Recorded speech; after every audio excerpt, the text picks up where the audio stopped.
The second one is her unconscious decadence, chapter 7 and verse 9. Her unconscious decadence. Strangers have devoured his strength, and he doesn't know it. Gray hairs are here and there upon him, and he doesn't know it. I do not doubt that the first time you noticed a gray hair on top of your head, it said something to you. Whatever it did, I don't know. But some of us try to pull it out. Some of us will try to tuck it in. Some of us will use innocent forms of disfigurement, whatever they may be. The fact of the matter is this: that gray hair on the head said something to you about a kind of a decay that had set in, and it was not easy to face up to at that point. How much more tragic if you yourself are decaying and are totally unaware of it. Reader's Digest carried an article on the Russian intelligence in the United States, the KGB, and it talked about one of the largest satellite producing outfits in the United States.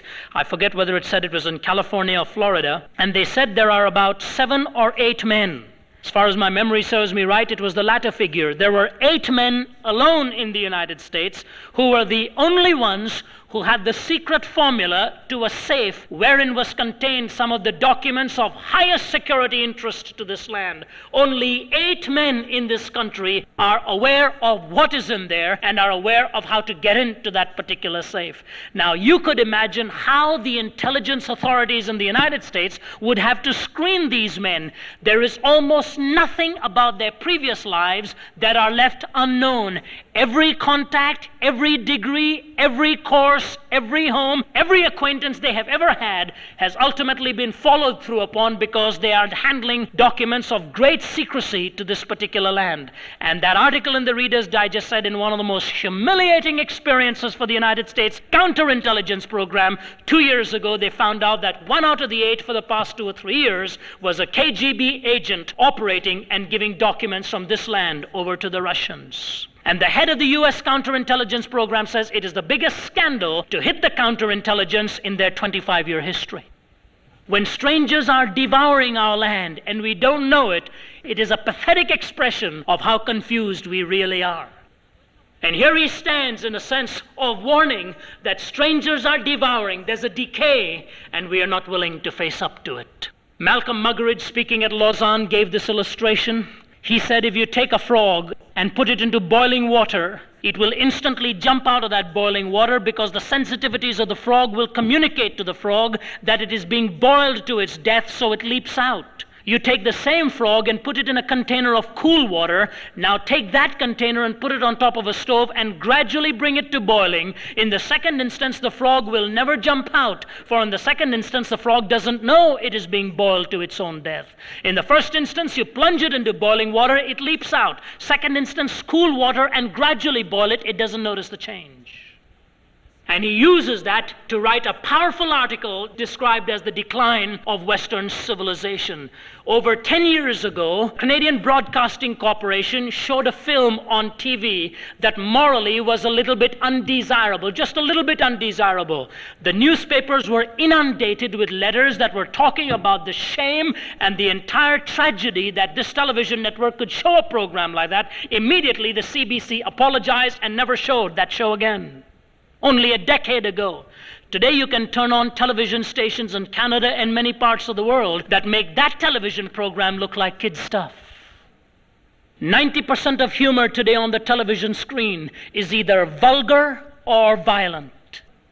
I do not know how Christians are comfortable anymore watching a majority of their shows unless they are playing like that very frog. They have been boiled so gradually they do not know how much their minds have been decayed in the whole process. Have you taken toll of this land's moral issues lately? I wrote to Newsweek and Time. Neither of them published the letter. One of them just replied and said they were not sure whether they could find space for everything on that particular subject or not. All the other letters supporting them are coming in, not one contrary yet. But the reason I wrote that letter in the month of December, where I believe the darkest day hit in the system of the United States political framework in decades that I can think of anyway. I was speaking in Iowa at an evangelical free church that week, and that very week, Harvey Milk, the city supervisor of San Francisco, and the mayor were murdered. A horrible tragedy by a city hall official himself. committing that murder. And then cynically I said that night, because the television broadcasters made a big deal of the fact that Harvey Milk, the city supervisor, was a practicing homosexual. Cynically, I said to that audience that night, I wouldn't at all be surprised if now they insist that Harvey Milk's successor also be a homosexual. Little did I realize that next day on the news, where the acting mayor of San Francisco was being interviewed, and she says she now finds her conscience clearly stating to her, and all the other members have agreed with her, that the man to be appointed successor to Harvey Milk, city supervisor in the city of San Francisco, of necessity one of his qualifications must be that he be a practicing homosexual. When I sat and listened to that piece of news, I didn't know whether to cry with total remorse and wonder whether this battle does anything as we rage it as ministers of the gospel. And just 1 week later in the city of Toronto, the mayor of the city of Toronto went and spoke at the gay rights conference there for their own magazine that has just been published. In one of their first issues there, they are talking about the legality and the nicety of relationships between men and boys. And John Sewell, the mayor of Toronto, goes to address the homosexual gathering there because the city rose up against that sentiment. He goes to tell them and applaud them for the freedom of the press. I don't care how powerful your economy could end up being. All I know is if the moral fiber has collapsed, there is not a nation in this world that can stand. The awesomeness, the horror, and the tragedy of a total decay, and most of us are unaware of how far it has gone. But rather than just looking at the moral decadence outside, let's move indoors and check the church's spiritual temperature at this point. I want to ask you folk a question that I've asked myself. When I was speaking in Bangkok, Thailand, I spoke to some Cambodian refugees. Many of them were sitting on brown paper bags, which when they were sat on them, it squashed down to about 6 inches high. The missionary told me that in those brown paper bags were all their worldly belongings. In those 6 inches of that brown paper bag, all their worldly belongings, waiting for some country to welcome them in, and then the authorities would release them to move to that land. I checked out of my air-conditioned room where I was living there for those few weeks, and I took a taxi, went in to speak at this camp, and wore a suit and went to speak to this group of people, and then got back into the taxi and was driving back. I spoke for only 10 minutes through an interpreter. My heart was choked with emotion. And this is the question that came to my mind, I promise you. I said, Ravi, what's the difference in your life and the lives of some of the people in the early church?